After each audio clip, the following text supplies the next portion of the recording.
નમસ્તે દર્શક મિત્રો, આજે એક એવા સમય આપણે મળી રહ્યા છે જ્યારે સમાચારોમાં ફરી એકવાર ઈરાન ભારત સંબંધો ઝળક્યા છે. તમને ખ્યાલ છે ઇઝરાયેલે હુમલો કર્યો, ઇઝરાયેલ ને અમેરિકાએ ભેગા થઈને ઈરાન પર, અને એક ઝાટકે એમના જે સર્વોચ્ચ ધાર્મિક નેતા અને સુપ્રીમ લીડર ગણાય આયાતોલ્લા ખોમેનાઈ, જેમના દાદા એ બારાબંકવીથી ભારતમાંથી ગયેલા અને પછી ઈરાનમાં એ મૌલવી બન્યા અને આ સર્વોચ્ચ પદ સુધી પહોંચ્યા, એમને એલિમિનેટ કરી દેવામાં આવે. એલિમિનેટ કરી દેવામાં એટલે એમનું રીતસરનું ખૂન કરી દેવામાં આવ્યું ઠંડા કલેજે. અને ઈરાનના ટોચના 2 ડઝન અધિકારીઓ, લશ્કરી અને અન્ય, એમને પણ મોતને ઘાટ ઠંડા કલેજે ઉતારી દીધા અમેરિકા અને ઇઝરાયેલે. એમનો ઈરાદો તો ત્યાં પણ મને લાગે છે કે વેનેઝુએલા જેવું કરવાનો હતો, કે આ બધું કરી અને વેનેઝુએલાની માફક પોતાનું ત્યાં એક કઠપુતળી સરકાર બેસાડી દઈએ અને રાજ કરીએ, કારણ કે ઈરાન પાસે દુનિયાનું 5મા ભાગનો તેલનો ભંડાર છે અને જે રીતે વેનેઝુએલા છે એ રીતે ઈરાન પણ તેલનું, વેનેઝુએલા બાદનું મોટામાં મોટું ઉત્પાદક ઈરાન છે. અચ્છા, ઈરાનના તેલની ગુણવત્તા અમેરિકા અને વેનેઝુએલા બંને કરતા સારી છે. હેવી ઓઇલ છે એટલે એને રિફાઇન કરવામાં પણ વધારે ખર્ચો થાય. એટલે ગમે તેમ કરીને પેલો વરુ અને ઘેટાના બકરાવાળી વાર્તા એમણે ચાલુ કરી કે તે નહીં તો તારા બાપાએ ગાળ દીધી હશે, એને નહીં તો એના બાપાએ, ગમે તેમ કરીને ઘેટાને દબોચી લેવાનો. એમ છેવટે ઇઝરાયલ નામનો એક દેશ, જે હિટલરે નૃશંસ, નિર્લજ્જ અને માનવતાહીનતાની પરાકાષ્ઠા કહેવાય તેવો વર્તાવ કરીને હોલોકોસ્ટ એટલે નરસંહાર કર્યો. એ પ્રજામાં તો માનવતા પ્રગટવી જોઈએ. એના બદલે ઇઝરાયલ એને ગાઝામાં આ જ કર્યું જે હિટલર કરતો હતો, એ ગેસ ચેમ્બર કરતો હતો, આ બોમ્બથી કરે છે. એટલે ઇઝરાયલ જેવો ઘાતકી દેશ આ દુનિયામાં કદાચ બીજો મળવો મુશ્કેલ છે, ને આપણે એના મિત્ર છે. નવાઈની વાત એ છે દોસ્તો કે ભારતના કોઈ પણ વડાપ્રધાન, આપણે ઇઝરાયલને માન્યતા પણ મોડી આપી, પેલેસ્ટાઈનને માન્યતા આપણે ઘણી વહેલા આપી દીધેલી, અને પેલેસ્ટાઈનના યાસર અરાફાત એ આપણા વડાપ્રધાન ઇન્દિરા ગાંધીને પોતાના મોટી બહેન માનતા હતા. એટલો આપણો પ્રભાવ હતો પેલેસ્ટાઇનિયન પર. ત્યારે પહેલી વખતે આપણા વડાપ્રધાન ઇઝરાયલ ગયા. એમનું નામ હતું શ્રીમાન નરેન્દ્ર કુમાર મોદી. પછી એ રેકોર્ડ પ્રસ્થાપિત થયો, એને ફરી તોડ્યો, બીજી વખત ગયા 2 દિવસ માટે. એમને કંઈક ત્યાંનું સન્માન મળ્યું. હવે ઇઝરાયલનો વડાપ્રધાનને જેલની સજા થઈ છે, ગુનેગાર સાબિત થયેલો છે, કોર્ટે જેલની સજા કરી છે. યુદ્ધ ચાલે છે એમાં તે બહાર છે, નહીં તો જે દિવસે યુદ્ધ પૂરું થયું ત્યારે જેલમાં હશે.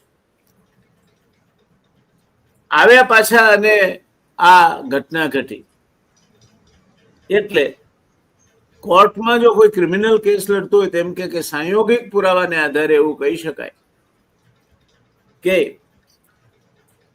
આ સંપૂર્ણ બાબતથી પ્રતિવાદી જાણકાર હતા, અને એમની જાણકારી હેઠળ અને ટેસિટ અન્ડરસ્ટેન્ડિંગ એટલે છુપા આશીર્વાદ હેઠળ આ બધું થયું છે. આ સંયોગિક વાત છે. થયું હોય નહીં થયું હું ને તમે જાણતા નથી, કારણ કે ત્યાં નેતન્યાહુ અને એની જ વાત છે. સાહેબ તો બહાર ઉતરે એટલે હાથ પકડીને હસતા દેખાય છે, એ પછીનું કંઈ દેખાતું નથી. અને એ એમનું કે પેલો સિગ્નેચર અટ્ટહાસ્ય છે. હાસ્ય ન કહેવાય કારણ કે એમાં લાસ્ય નથી, એ અટ્ટહાસ્ય છે. એટલે એ અટ્ટહાસ્ય આપણે જોયું, અને પછી ઇઝરાયલે અટ્ટહાસ્ય કરી અમેરિકાને બે ભેગા થઈને ઢીમઢાળી દીધું ખોમેનીનું. આપણે ખોમેનીના દાદા ભારતમાંથી ગયા બારાબંકવીથી, ત્યાં સ્થાયી થયા. આમ આપણે સાતમી પેઢીએ ભારતનો કંઈક સગો થતો હોય ને તો હગાઈ કાઢીએ છીએ. મૂળ ભારતીય વંશના વડાપ્રધાન અમુક રામ ગુલામ માટે આપણે આ વાપરતા હતા. મૂળ ભારતીય વંશના એવા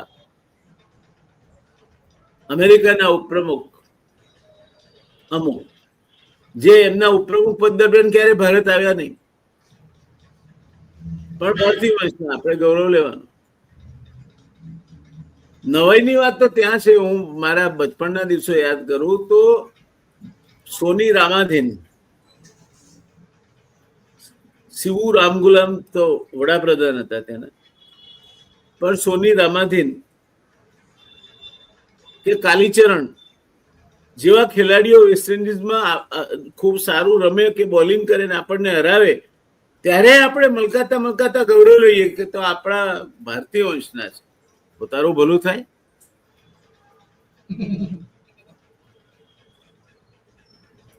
કેનેડાનો કાર્તિક ઠાકર કેનેડાની ટીમનો આપણો છે, અમારા સિદ્ધપુરનો વતની છે, ગૌરવ થાય.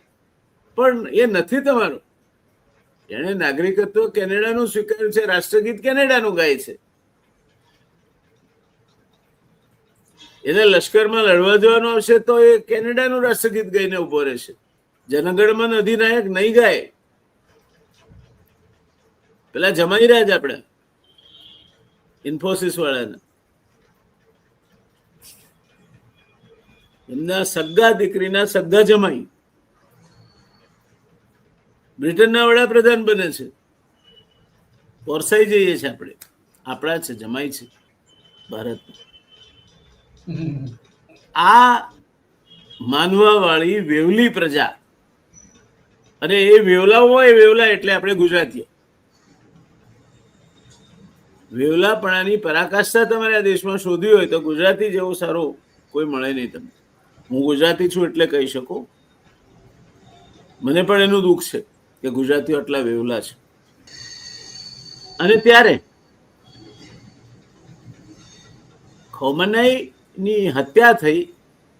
આપણે બે શબ્દો શ્રદ્ધાંજલિના નથી કહ્યા, જે રાજકીય શિષ્ટાચાર છે એ કહેવાથી કઈ આપણે ખોમનાઈના સગા નથી થઈ જતા. રાજકીય શિષ્ટાચાર છે. તમારાને ઈરાને તમારા ઉપર ઘણા ઉપકારો કર્યા છે.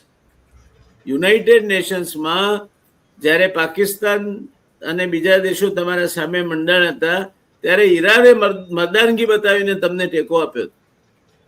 ઈરાન તમને તેલ આપતું હતું, એની ચુકવણી રૂપિયામાં લેતું હતું ને એમાંથી અડધ રૂપિયા આ દેશમાં રાખતું હતું, આ દેશની ડેઝિગ્નેટેડ બેંકમાં, અને અહીંથી માલ સામાન ખરીદતું હતું.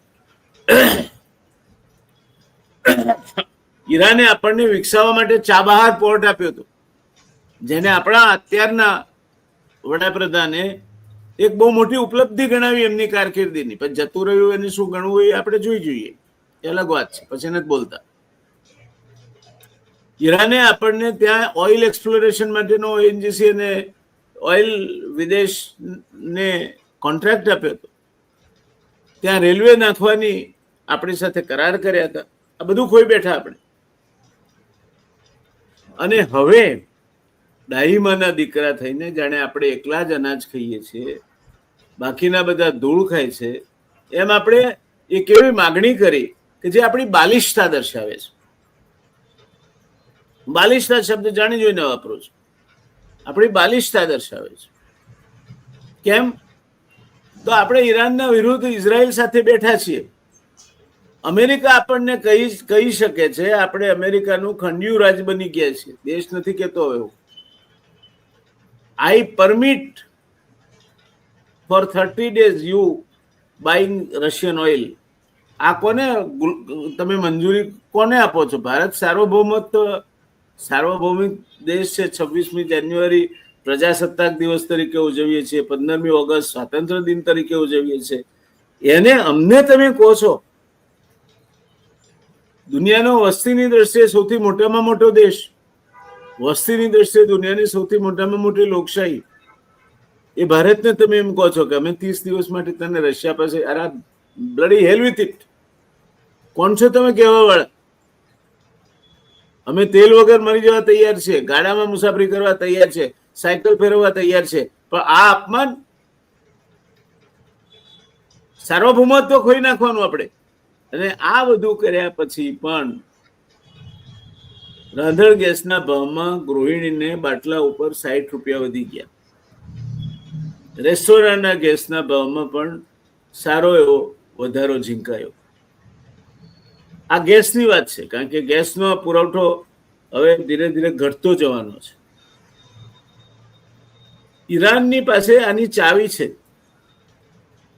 ઘણા લોકો, હું હમણાં એક બે આપણી ગોદી મીડિયા ચેનલે સાંભળતો હતો, મહેશભાઈ, એ હોર્મુઝ સ્ટેટ બોલતી હતી, બેન બોલતી હતી હોર્મુઝ સ્ટેટ, એટલે એના મનમાં હોર્મુઝ નામનો કોઈક દેશ છે જે ઈરાનની સાથે જોડાયેલો છે અને ત્યાંથી પસાર થવા દેતો નથી. આ એનું અજ્ઞાન. અને 99% હું શરત મારીને કહું છું કે તમે આ સ્ટ્રેટનું ગુજરાતી પૂછો, નહીં આવડે.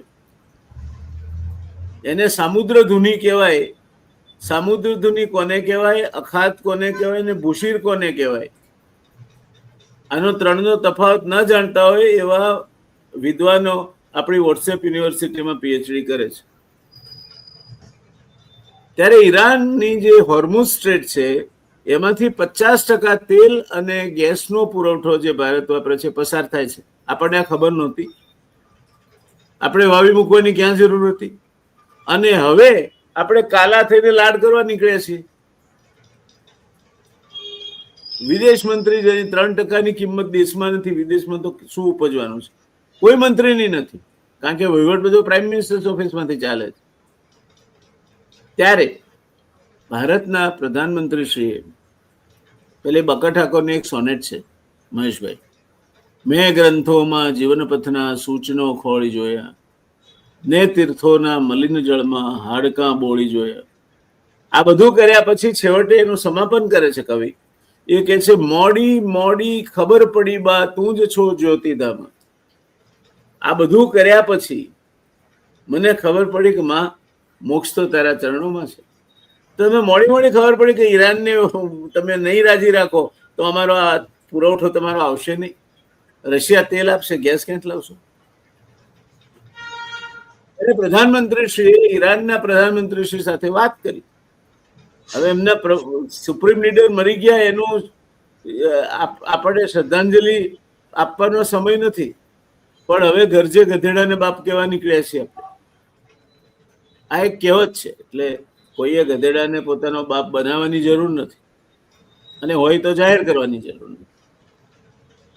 તો આ પરિસ્થિતિમાં ઈરાનનો પ્રત્યાઘાત સ્વાભાવિક રીતે નકારાત્મક હોય, પણ અહીં ગોદી મીડિયા માંડ્યું છે, મંડાણું છે. ઈરાને મંજૂરી આપી દીધી ને હવે તો તેલ કે એની અછત ભૂતકાળ બની જશે, કઈ જ ભારતે ચિંતા, વાહિયાત વાતો છે. આવી કોઈ મંજૂરી મેં બધે જ શોધી વળ્યો, કોઈ જગ્યાએ આવી મંજૂરી આપેલું છે. ત્યારે મહેશભાઈ, એક આંતરરાષ્ટ્રીય નિષ્ણાત તરીકે આપે તો દુનિયા જોઈ છે, આપ આંતરરાષ્ટ્રીય સંબંધોની નાજુકતા, આંતરરાષ્ટ્રીય જે કન્વેન્શન્સ હોય છે તે, આ બધાના એન્વિરોન્મેન્ટથી માંડીને ઉર્જા સુધીના અને પોલ્યુશનથી માંડીને અનેક યુનાઇટેડ નેશન્સના કન્વેન્શન્સના આપ સાક્ષી છો, ક્યાંક આપ ઓબ્ઝર્વર છો. ત્યારે આ સમગ્ર મુદ્દે મેં એક વિસ્તૃત પૂર્વ ભૂમિકા બાંધી છે. ખાસી મેં પૂર્વ ભૂમિકા બાંધવામાં જે કોઈ એન્કરે નહીં કરવું જોઈએ. મારા ઘણી વખત આપે કહ્યું હતું એ મને યાદ રહી ગયું છે મહેશભાઈ, કારણ કે મારા અમુક શ્રોતાઓ એવા છે, મને શોધતા હોય છે એવું કે તમે ઓછું બોલો. અરે ભાઈ, હું એન્કર નથી, હું પણ પેનલિસ્ટ છું. મને મહેશભાઈ આવું શીખવાડ્યું છે, એટલે હું તો બોલીશ. કેમ રોનક પટેલનો એકલાનો જ ઇજારો છે? હું તો બોલીશ એમ કહેવાનો? મને પણ બોલવા દો ભાઈ. જો રોનક એન્કરિંગ કરતા કરતા, રોનક મારા સારા મિત્ર છે, સારા એક ખ્યાતિ પ્રાપ્ત ટેલિવિઝન પર્સનાલિટી છે, યુટ્યુબર છે, એ જો એમ કહેતા કે હું તો બોલીશ, તો આ દર્શક મિત્રો કાયમ માટે નોંધી લે, હું એન્કરના રોલ પૂરતો સીમિત નથી. ભગવાને મને આઈઆઈટી જેવી સંસ્થામાં પોસ્ટ ગ્રેજ્યુએશન કરવાની તક આપી. બકુલભાઈ ધોળકિયા આઈઆઈએમના ડિરેક્ટર, એના માર્ગદર્શન નીચે પીએચડી કરવાની તક આપી અને કાયદાનો સ્નાતક છું. વૈશ્વિક પ્રવાહોથી હું માહિતગાર છું. એટલે હું, અને મારી ચેનલ નાની આવડી એમથી ચકલીના માળા જેવડી ચેનલ છે. મારા ત્યાં મોટા મોટા તો આવે નહીં લોકો. એટલે મહેશભાઈ મોટા નથી એવું કહેવા નથી માંગતો, એમની મહાનતા છે કે મારી સાથે જોડાય છે. પણ જેમને બહુ મોટા ટીઆરપી જોઈતા હોય, જેમને તડને ફળ કરી નાખવું હોય, આપણી સાથે ના જોડાય. કારણ કે મારી એવી કોઈ સ્ટેન્ડિંગ નથી. આપણે પોતાની મર્યાદાઓ સમજવી જોઈએ. એટલે મારો જે મર્યાદિત વર્ગ છે, 50,000 જ છે મારો સબસ્ક્રિપ્શન, પણ ક્વોલિટી સબસ્ક્રિપ્શન છે. ટોચની જ્યુડિશિયરીથી માંડીને ટોચની બ્યુરોક્રેસી સુધી, ટોચના ઉદ્યોગોના માલિકોથી માંડીને ટોચના એકેડેમિશિયન સુધી આ ચર્ચા જુએ છે એનો મને આનંદ છે. અને એટલે દોસ્તો, મહેરબાની કરીને આ કોમેન્ટ નહીં લખતા કે તમે ઓછું બોલો. હું એન્કર તરીકે નથી બોલતો, હું એક નિષ્ણાત તરીકે બોલું છું અને બોલીશ, કારણ કે જરૂરી છે ચર્ચાને એક દિશામાં લઈ જવા માટે. અને મને એ સૂચન બીજા કોઈએ નહીં પણ મારા વિદ્વાન મિત્ર મહેશભાઈએ કર્યું છે અને હું એની સાથે પૂર્ણતયા સંમત છું. એટલે મહેશભાઈ, મેં ખાસી 15 મિનિટ લીધી છે. હવે floor is open to you. નમસ્કાર સાહેબ. અને આપના દર્શક મિત્રોને પણ મારા વંદન. સાહેબ, અમે સંવાદ કરીએ છીએ. જી, આ પ્રશ્ન પૂછવાનો જવાબ આપવો એવું નથી. આપણે વિચાર ભરવાનું કરીએ છીએ કે ભાઈ આ સ્થિતિમાં શું થાય. અને આપણે મને મોટો બનાવ્યો એવું નથી. આપ વિદ્વાન તો છો જ, by qualification, by education, but you have learn lot of experience. અમે તો વિધાનસભાનું પગથિયું પણ નથી જોયું. આપે તો એમાં મંત્રી રહ્યા છો, કેબિનેટ મંત્રી રહ્યા છો. એટલે આપ જ્યારે કેબિનેટ મંત્રી હતા ત્યારે વૈશ્વિક પ્રવાહ સાથે પણ આપ જોડાયેલા છો. એટલે દર્શકોએ સમજવું જોઈએ કે આ તો એક ચર્ચા કરવાનું બહાનું છે. બાકી અહીંયા તો સંવાદ ચાલે છે, ચર્ચા ચાલે છે અને એક માર્ગદર્શન મળે છે સરકારને. ટીકાઓ નથી. અહીંયા આ એક સારું પ્લેટફોર્મ છે કે બહાર ચાના ગલ્લે વાતો કરવી કે ચાય પે ચર્ચા કરવી, એના કરતાં આ એક માધ્યમથી જો વાત કરીએ તો લોકો સુધી પહોંચે. એટલે એનું માર્ગદર્શન, ભલે સરકાર ના ઈચ્છતી હોય, મોદી મીડિયા ના ઈચ્છતા હોય, ભક્તો ના ઈચ્છતા હોય, પણ એક આ વાત પહોંચાડવાનું આ માધ્યમ છે. એટલે સંવાદ છે. એટલે એ સંવાદ માટેનું આ માધ્યમ છે. એટલે સાહેબ, હું તો એમ કહું છું કે આપણે જે બધી વાતો કરી એમાં 90% વાતો હું નહોતો જાણતો, અને એમાં હું મારા ક્યાંક 1-2 જ ઇનપુટ આપવાનો.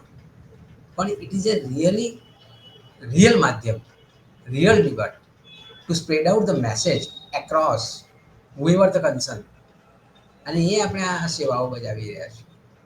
એટલે એવું કહેવાનો સવાલ જ નથી કે હું તો બોલીશ. બોલવાનું જ છે, વાત કરવાની જ છે, એમાં કોઈ સવાલ જ નથી. કારણ કે આ તક લોકો સુધી પહોંચતી નથી. આપણે કહ્યું એમ, ગોદી મીડિયા, વોટ્સઅપ, યુનિટી કંઈ જાણતા જ ના હોય અને બધા ચાલુ પડી જાય. મેં સાહેબ આ મુદ્દામાં મારા ત્યાં 2 ઇન્ટર્ન વિદ્યાર્થીઓ આવે છે, 3rd યરના છે, જીવીએસ કોલેજમાં ભણે છે. એમની સાથે મેં મુદ્દો છેડ્યો. અને એટલા માટે છેડ્યો કે આ લોકો શું માને છે, જેનજી શું માને છે, સામાન્ય પ્રવાહ. કારણ કે એ આજે વોટ્સઅપ યુનિવર્સિટી અને ગોદી મીડિયાથી પ્રભાવિત છે, બીજામાં આવતું નથી. એટલે એમના દ્વારા પણ મેં મત જાણવા પ્રયત્ન કર્યો. એવું બને કે ક્યારેક આપણે પૂર્વગ્રહિત હોઈએ એટલે કુંઠિત થઈ જઈએ, માનવ સહજ છે. તો વ્યાપક અર્થમાં લોકો શું વિચારે છે. એટલે સાહેબ, હું ગાડી નથી રાખતો, એટલે ઉબરમાં ફરતો હોઉં, એટલે ઓટો રિક્ષાના ડ્રાઈવરને પણ મળું. એવો પ્રભાવશાળી માણસ નથી એટલે પકોડી ખાવા પણ રોકાઈ જાઉં અને ત્યાં પણ મત જાણું. શાકભાજી લેવા પણ જઉં છું, ત્યાં શું ચાલે છે એ પણ ખબર પડે. એટલે બધાને પૂછતો રહેતો હોઉં છું. અને એવા પૂછું એટલે બહુ જલ્દી આઈડિયા બી ના આવે કે આ વાતને શું પૂછે છે. એ બી આમ આદમીની જેમ જ, અને એમાં મજા છે. ના, મારા એ જ સાચી હયાતી છે. યસ, એટલે મને એ મારા યુવા મિત્રોએ કે જે મારે ત્યાં ઇન્ટર્નશીપ કરવા આવે છે એને મેં પૂછ્યું કે આપણા પ્રધાનમંત્રીએ આ ખોમાઈની જે ધર્મગુરુ હતા કે સર્વોચ્ચ નેતા હતા ઈરાનના, એમના મોત પ્રસંગે શોક સંદેશો કેમ ના આપ્યો? તો એણે મને જવાબ આપ્યો કે ભારત એક તટસ્થ દેશ છે, ન્યુટ્રલ છે, એટલે એને તટસ્થ સાબિત કરવા માટે એ શોક સંદેશો ના આપી શકે. નહીં તો એમ કહેવાય કે આપણે ઈરાનની તરફેણમાં છે. એમને બધાને સાંભળ્યું. પછી મેં મારી વાત કરી કે આપણે તો નોન એલાઇનમેન્ટ મુવમેન્ટ અહીંથી શરૂ થયેલી ગુટ નિરપેક્ષ દેશો અને માનતા નહોતા આપણે બધામાં, પણ આપણે જ્યારે અમેરિકામાં જઈને આપણા સત્તાવાર વડાપ્રધાન પ્રચારક તરીકે નહીં, પેલા ચૂંટણીમાં સ્ટાર પ્રચારક હોય છે એમ નહીં, કે આરએસએસના પ્રચારક નહીં, પણ સત્તાવાર પ્રધાનમંત્રી જ્યારે એવું સ્ટેટમેન્ટ કરે કે અબકી બાર ટ્રમ્પ સરકાર, તો આને શું કહેવું? ચૂંટાયેલા વડાપ્રધાન કોઈ એક વ્યક્તિની, કોઈ એક પક્ષની આ રીતે પ્રચાર કરી શકે ખરા? તો આપણે કેવી રીતે તટસ્થ કહેવાઈએ? ત્યાં બી બે પાર્ટી છે. અરે પછી જ્યારે બીજી પાર્ટી ચૂંટાઈને આવી અને પછી શું હાલત થઈ અને એનો બદલો આ ટ્રમ્પ દાદાએ કેવો લીધો એ પણ જાણીએ છીએ. અને બીજી બાજુ આપણો વિરોધ હરેથી પણ ચૂંટાઈને આવે તો પણ એક પરંપરા છે, આપણે અભિનંદન આપીએ. અને કોઈનું મોત થાય ત્યારે દુશ્મન પણ હોય, એની સંવેદના, એનો શોક સંદેશો આપવાની એક પરંપરા છે. એ કેવી રીતે મરી ગયા, કોણે માર્યા, એ અગત્યનું નથી. પણ જ્યારે કોઈ રાષ્ટ્રના પ્રમુખ, સર્વોચ્ચ નેતા નું જે પણ રીતે નિધન થયું તે એ નિધન છે, એ દુઃખદ ઘટના છે. એ શોક સંદેશો આપવાની પરંપરા બધા દેશોમાં વ્યવહાર છે, વ્યવહાર છે. યસ, એ આપણે ત્યાં જોગીદાસ ખુમાણની પણ આપણે વાર્તા Yes, that was precisely at in the upper part of my mind. Yes, એ આપણો સંસ્કાર છે, એ આપણી સંસ્કારિતા છે કે જોગીદાસ ખુમાણ પણ એ ગયા હતા ત્યાં. એ આપણી પરંપરા, આપણી સંસ્કૃતિ કે જેને આપણે ગાથાઓ ગઈએ છીએ, મેરા ભારત મહાન, મારી સંસ્કૃતિ મહાન, તો એ હટકે તમારે કરવું પડે. પણ તમારે એની પણ પરમિશન લેવાની હતી.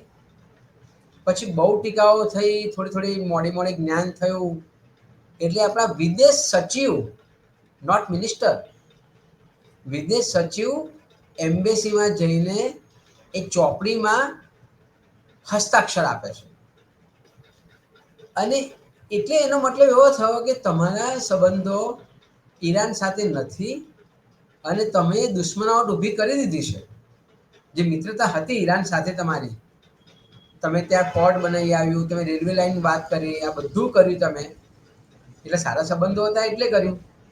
પણ હવે રાતોરાત કોઈ પણ કારણ સિવાય કોઈ એવી ઘટના નથી બની કે તમારે દુશ્મનાવટ ઊભી કરવી પડે. એટલે એ શોક સંદેશો જો તમે આપ્યો હોત તો પણ એક દ્વાર ખુલ્લો રહ્યો હોત તમારે, પણ એ પણ તમે બંધ કરીને તમે સાબિત કરી દીધું. એટલે સાહેબ, આપે જેમ કહ્યું એમ હું પણ એમ કહીશ કે કોઈ ખોટો આક્ષેપ ના મારી જાય, બદનક્ષીનો વાત ના કરી જાય. સાંયોગિક વસ્તુઓ જોતા એવું લાગે છે કે તમે જ્યારે ઈરાન ગયા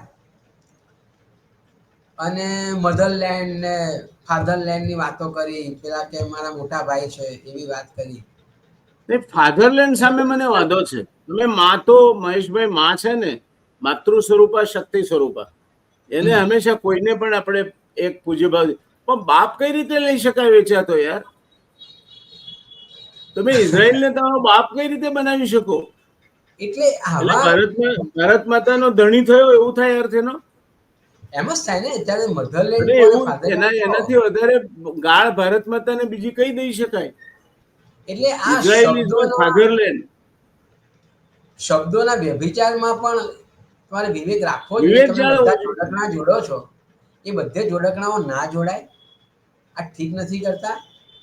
તમારે એવું બધું શું ઉપસી આવ્યું કે આવા શબ્દો બોલવાની ક્યાં જરૂર પડી તમારે?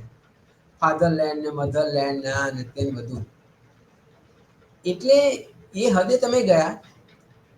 હવે જો તમે ત્યાં છેલ્લા દિવસે ગયા છો અને પછી સંયોગ ઊભા થયા, એવું હું પણ આપની જેમ જ કહીશ, કારણ કે પુરાવા નથી આપણી જોડે.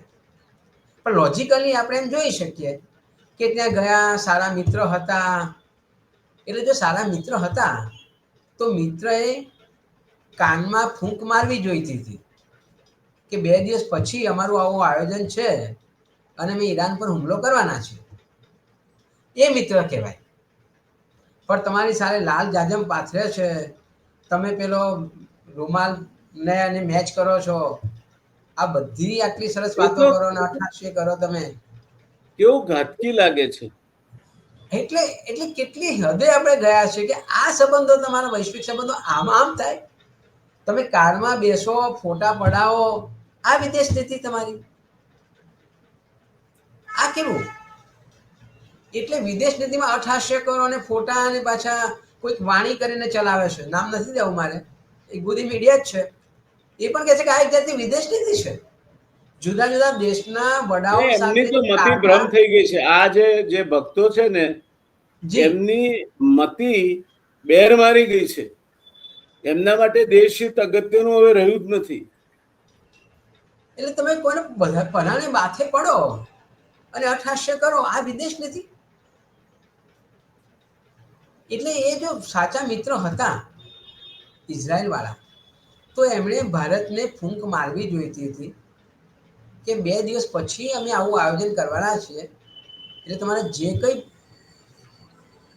આપણે તો બંને એન્જિનિયર છીએ એટલે ડિઝાસ્ટરમાં શબ્દ આવે છે પ્રિપેર્ડનેસ. એ પ્રિપેર્ડનેસ ની સમજ આપવી જોઈતી હતી. જો સાચા મિત્ર હતા તો તમે એમ કેમ પ્રકારે કોઈને પણ ગંધ આર્યા સિવાય તમારે એસમાં લગાવવાની જરૂર ક્યાં હતી? તમે તો ડિજિટલ યુગમાં છો. તમે એઆઈ છો.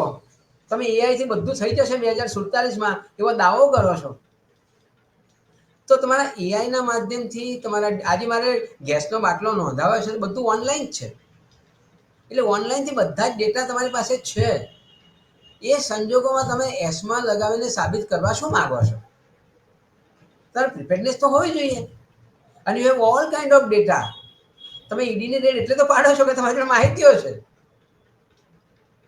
એટલે તમે ડિજિટલ યુગમાં છો, તમે એઆઈ છો, તમે એમાં પણ વિશ્વગુરુ થવા નીકળ્યા છો, તો તમે એસમાં લગાવીને દેશમાં એક જાતનો ભય ફેલાવવા માંગો છો. અને બીજી બાજુ ક્યારે એસમાં લગાવો છો? કે જ્યારે મોટાભાગની હોટલોમાં ગેસનો પુરવઠો ખૂટી ગયો છે. એટલે એ ઈરાન સાથે જે બન્યું સાહેબ, એ તમારા જે કંઈ સંબંધો તમે રાખવા હોય તે રાખો. ઇઝરાયલ સાથે પણ રાખો અને અમેરિકાના ટ્રમ્પ સાથે રાખો. પણ તમારે દેશમાં આવી અરેજકતા થશે એ જો તમને ખબર ના હોય તે બરાબર નથી. અને તમારો મિત્ર પણ નથી. અને હવે તમે હોર્મુજમાંથી તમે ઈરાનને વિનંતી કરો કે ભાઈ અમે તો તારા મિત્ર છીએ. એટલે આપણે કહ્યું તેમ 2 પગે ચાલવા વાળો અને ધાન્ય ખાતો હોય એને એટલી તો ખબર પડે કે આપણા મિત્ર છે કે આપણા દુશ્મન છે.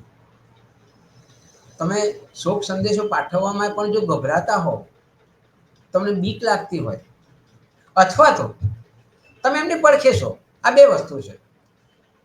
અને બીક શાના માટે લાગે? તમે 56ની છાતી એ નથી. તમે 145 કરોડ જનતાના ચૂંટાયેલા વડાપ્રધાન છો. આ દેશ તમારો છે. એ વ્યક્તિ વિશેષ નથી તમે. because you are a elected representative of this democratic country, largest democratic country. અને એટલા માટે આ ભારતનું વજન છે. તમારા નામના લીધે બહુ મોટું પરિવર્તન આવી ગયું છે એવું નથી. આ દેશ સાર્વભૌમત્વ દેશ છે.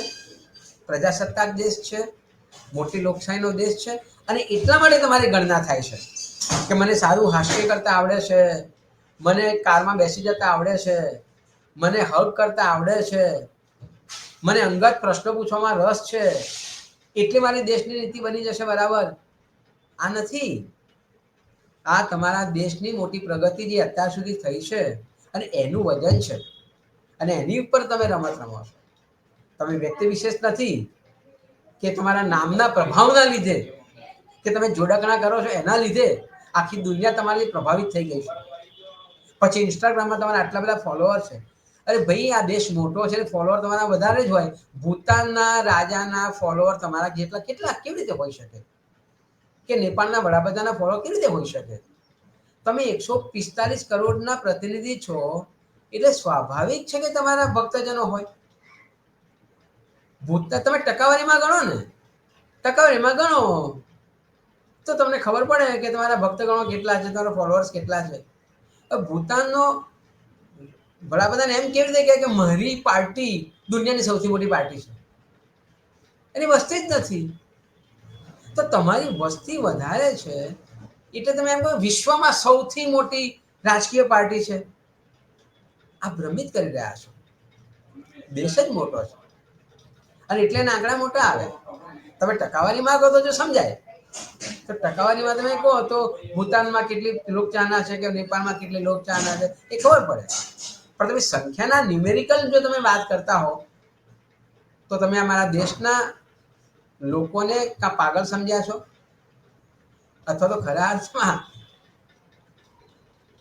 હવે મહા અવતાર થઈ ગયા છો, અથવા તો તમે જે શબ્દો વાપર્યા હતા તે નોન બાયોલોજીકલ છે. કદાચ મહેશભાઈ એવું બને કે હવે એ આત્મમુક્ત થઈ ગયા છે.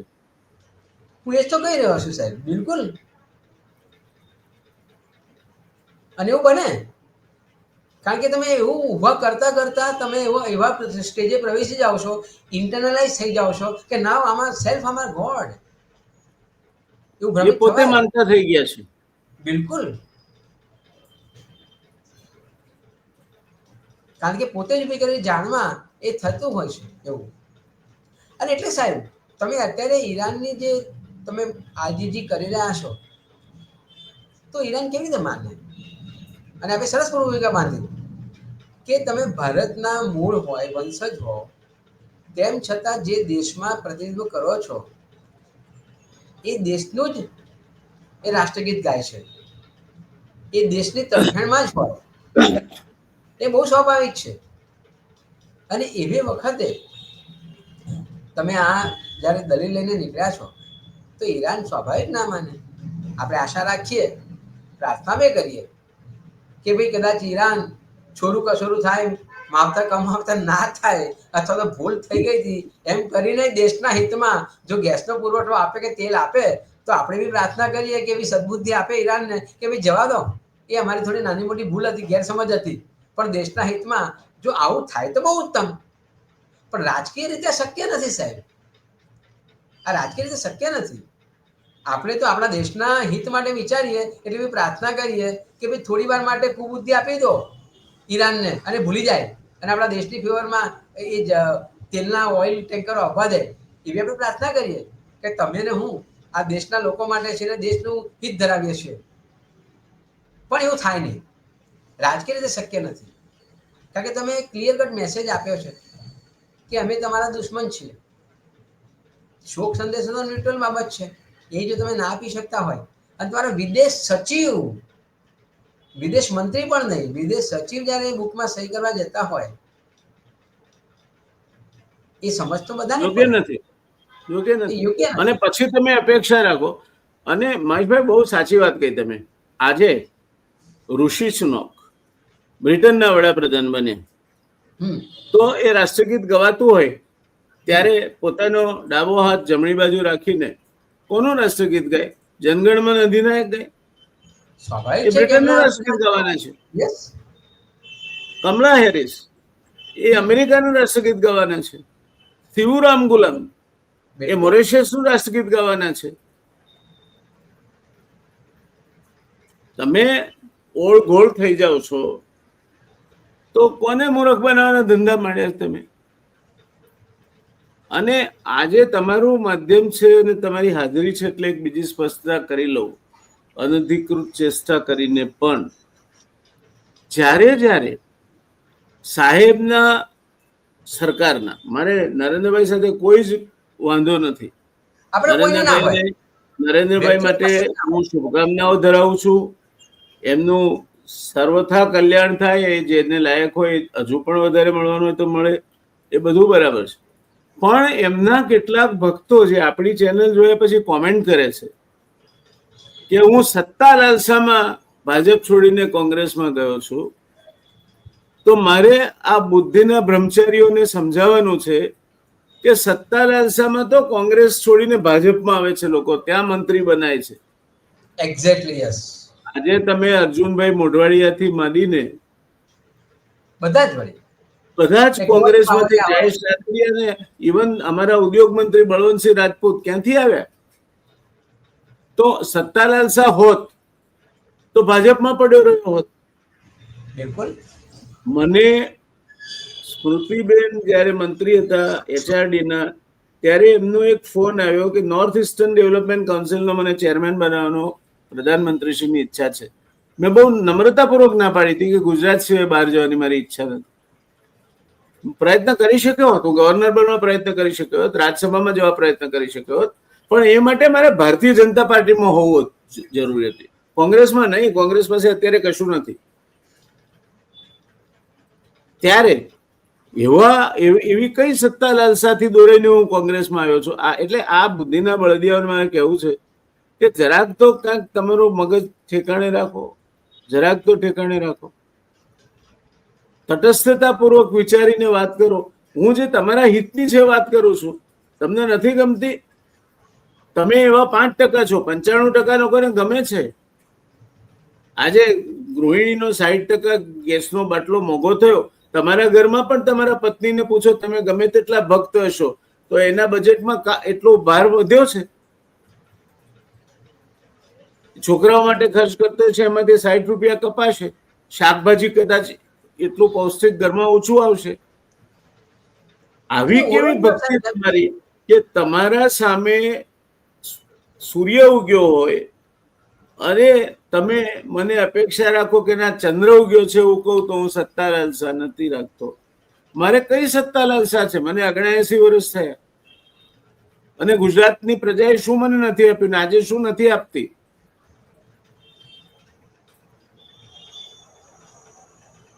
એક માત્ર તમને સત્તા સત્તા સત્તા સત્તા સિવાયનું કઈ દેખાતું જ નથી. સત્તા એટલે મંત્રી બનવું, એને સત્તા ગણો છો તમે? મહાત્મા ગાંધી એક પણ ચૂંટણી નહોતા લડ્યા, રવિશંકર દાદા એક પણ ચૂંટણી નહોતા લડ્યા, જયપ્રકાશ નારાયણ એક જ વખત ચૂંટણી લડ્યા હતા. લોહિયાજી, જયપ્રકાશ નારાયણ ક્યારેય ચૂંટણી નહોતા લડ્યા, લોહિયાજી એક જ વખત ચૂંટણી લડ્યા હતા. તો આ બધાની પાસે સત્તા નહોતી. જેમના કહેવાથી આખો દેશ થંભી જતો હતો, જેના કહેવાથી બ્રિટિશ સલ્તનત ધ્રુજતી હતી, જે મુઠ્ઠી ભરીને મીઠું ઉપાડે દાંડીમાં અને બ્રિટિશ સલ્તનતના પાયાને લૂણો લાગતો હતો, જેના પરથી કદાચ સૂર્ય આથમતો નહોતો.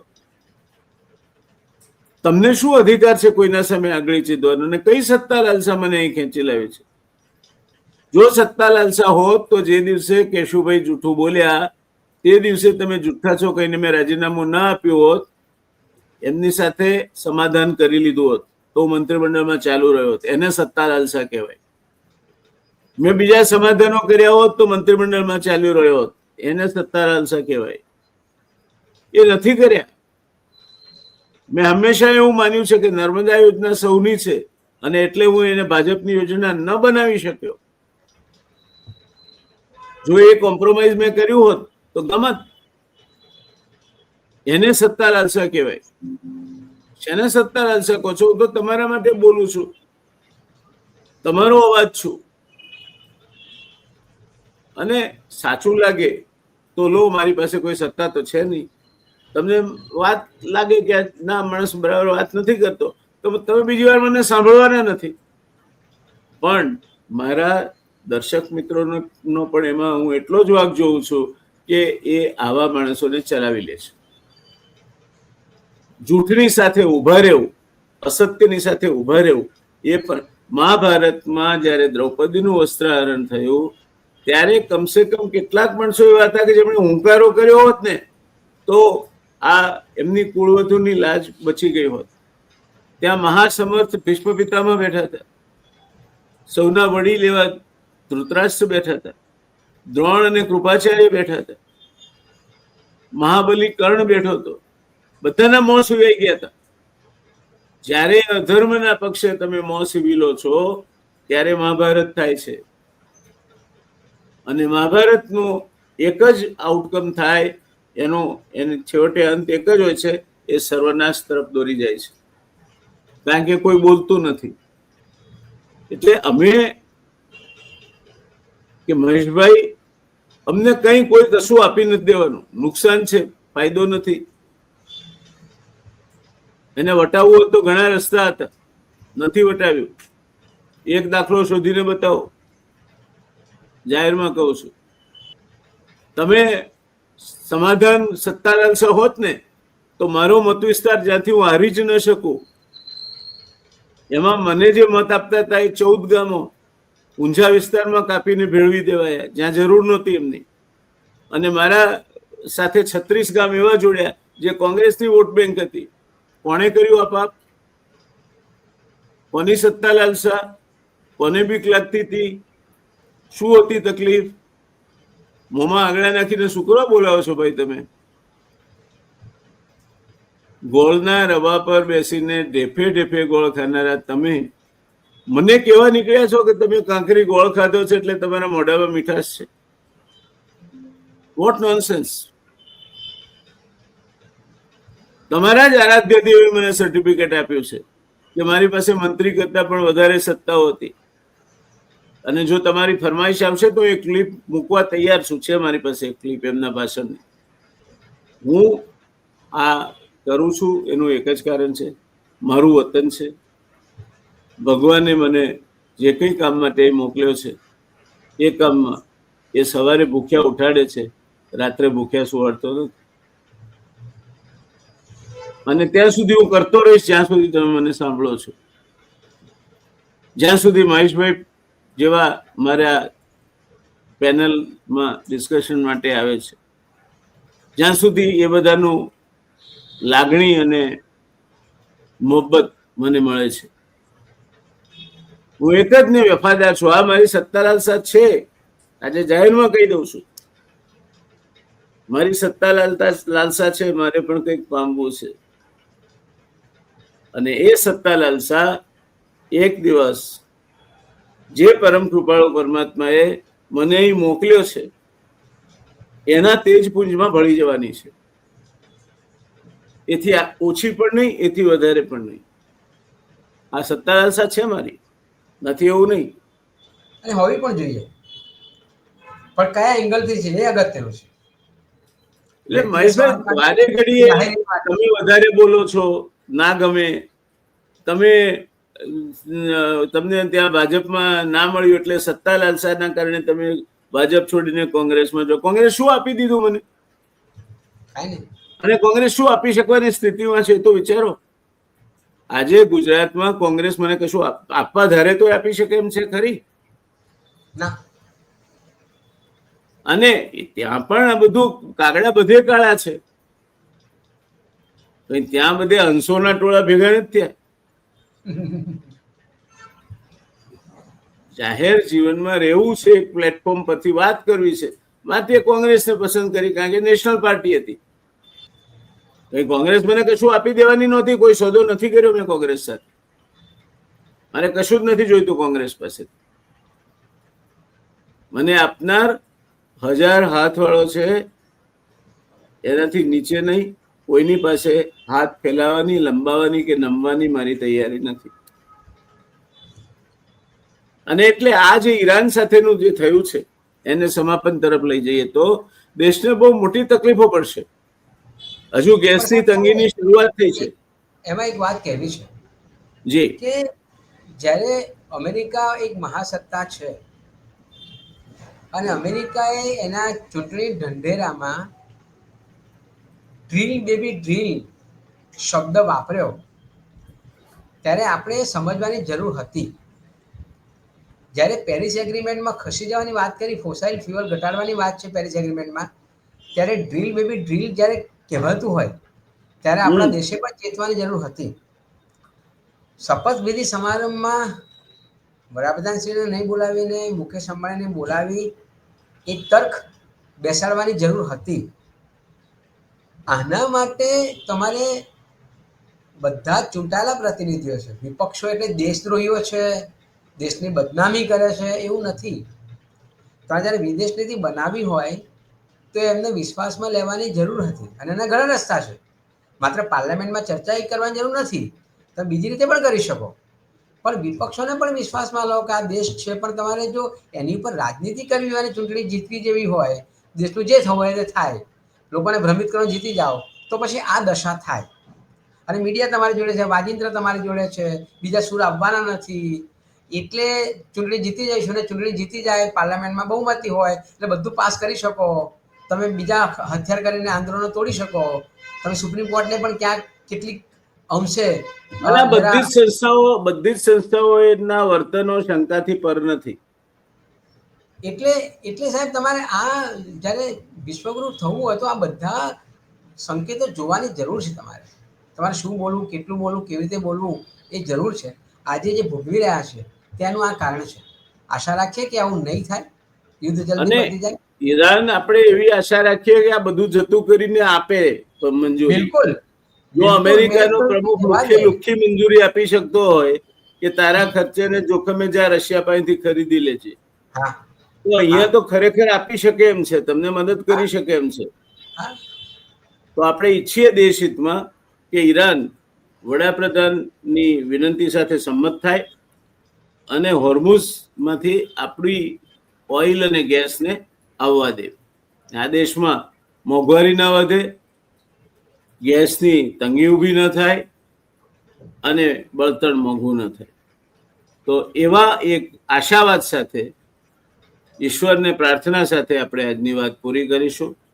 સૌનું કલ્યાણ થાય, સૌ સુખી થાય, સૌ સન્માર્ગે સદબુદ્ધિના પંથે વળે એ પ્રાર્થના સાથે નમસ્કાર દર્શક મિત્રો, તમારો ખૂબ ખૂબ આભાર. મહેશભાઈ, આપ જોડાયા એ માટે આપનો ખૂબ ખૂબ આભાર. આપની હાજરી એ મને ઉશ્કેરીને કેટલીક અનધિકારી ચેષ્ટા કરવા માટે પ્રેર્યો. ઘણા વખતથી મનમાં બે પ્રશ્નો પૂછાયા કરતા હતા, એના જવાબ મેં આપ્યા છે, જે ખરી રીતે આજની ચર્ચાનો ભાગ નહોતા હોવા જોઈતા, પણ માનવ સ્વભાવની મર્યાદાઓ હોય છે. હું એમાં અસંમત નથી, સંમત છું. એ વાત તો પહોંચાડવાની બહુ જરૂર છે કે આવું કેમ કહી રહ્યા છે, શું કામ છે, કેમ આમ થયું તેમ થયું. એટલે તો જ તમે તમારી વાતની જે સંદેશો છે એ સાચી રીતે પહોંચાડી શકશો. એટલે હું એવું નથી જોતો કે તમે જે બધી વાતો કરી એ આઉટ ઓફ ટ્રેક હતી. It is very much in the track and it should be. અને જે કર્યું એટલે હું એ તમારી જે સ્પષ્ટતા જે છે એને ફરીવાર અનુમોદન આપું છું કે જેથી ખબર પડે. ધન્યવાદ. ધન્યવાદ.